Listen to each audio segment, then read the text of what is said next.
Hey everyone, Gurky here, bringing you our very first video for Star Saviors. We're going to get some gameplay going in the background, and then we'll get right into the video. I'm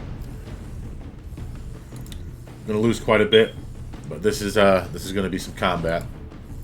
So what's going on, guys? Today we're checking out Star Saviors, brand new anime-style RPG that just recently launched globally. This is going to be my first impressions, so I'll break down what the game is, how it plays, and what you can expect if you're thinking about trying it out. Star Saviors is a 3D anime RPG with gacha elements developed by Studio B-Side, the same team behind Counterside. The game puts you in the role of a captain leading a group of characters called Saviors, trying to restore light to a universe where the stars are fading. It's available for both mobile and PC, so you can pretty much play it anywhere. Check the description below for links. So gameplay-wise, this is mainly a turn-based RPG with 4-character team system, where each character has abilities you can upgrade and build around. You'll be progressing through stages, fighting enemies, and advancing the story. Pretty standard for the genre, but where it stands out is how it mixes in idle progression and character development systems. So even when you're not actively playing, your team is still improving, which keeps the progression loop constantly moving. One of the more interesting features is the training and development system, where you're not just leveling characters, you're actually shaping how they grow over time.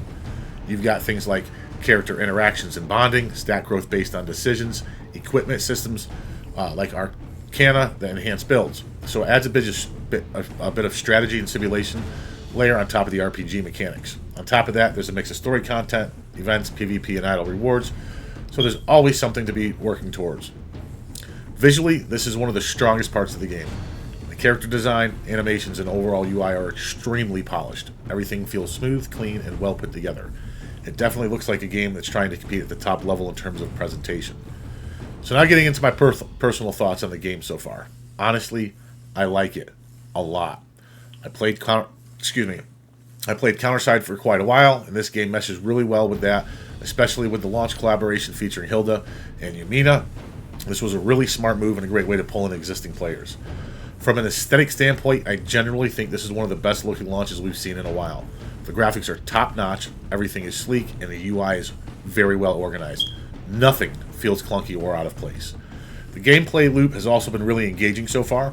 It's one of those games where you can sit down for a bit, make progress, and actually feel like you accomplished something, and I can definitely see myself playing this for a while. Another big plus, especially for content creators, is that there's a ton of content to work with. Whether it's builds, guides, events, or progression systems, there's no shortage of things to cover. Now, probably the biggest standout feature for me, and something clearly learned from the Counterside, is the reward system. There are rewards for doing just about everything, and that matters a lot. Players want to feel progression. They want to feel like their time is actually being rewarded, and this game absolutely delivers on that. Honestly, in terms of how rewarding it feels to play, I'd easily put this in the top 3 games in that category. Now, as far as the downsides, I really only have 2 so far. First is monetization. There are definitely a lot of packs and ways to spend money, which is expected. It's a business. But what they actually do really well is once they show you a pack, they move it to the shop and don't keep shoving it in your face. That's something a lot of games get wrong, and they handled it better here. The second issue is that for more casual players, especially new ones, the amount of events and systems can feel overwhelming at first. There is a lot going on. For someone like me, once I clicked through everything and understood it, it all made sense pretty quickly. It's just that initial learning curve that might be a bit much for some players. So, overall, Star Saviors is shaping up to be a really solid game with a lot of potential. Let me know what you guys think if you've played it, and I'll see you in the next one. Peace.